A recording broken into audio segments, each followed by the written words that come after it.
எம்எல்ஏக்கள் மீண்டும் பணிகளில் உள்ள கட்சி அலுவலகத்திற்கு அழைக்கப்பட்டுள்ளனர். தமிழக தலைவர் விஜய் ஆளுநர் அர்லேக்கரை சந்தித்து ஆட்சி அமைக்க உரிமை கோரிய நிலையில் இதுவரை அழைப்பு விடுக்கப்படவில்லை. 108 இடங்களை பெற்று தனிப்பெரும் கட்சியாக உருவெடுத்தாலும் ஆட்சி அமைக்க தேவையான 118 இடங்கள் கிடைக்காததால் விஜய் முதல்வராக சிக்கல் நீடித்து வருகிறது. என்ன முடிவெடுத்தாலும் கட்டுப்பட வேண்டும் என்று திமுக எம்எல்ஏக்களுக்கு அக்கட்சியின் தலைவர் மு க ஸ்டாலின் தெரிவித்துள்ளதாக தெரிவித்துள்ளனர்.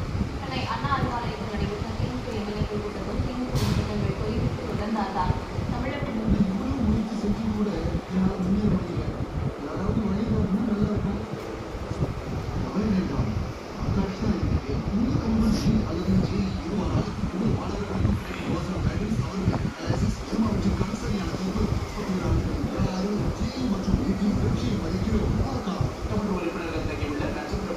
அவர் நேற்றிரவு சென்றார்.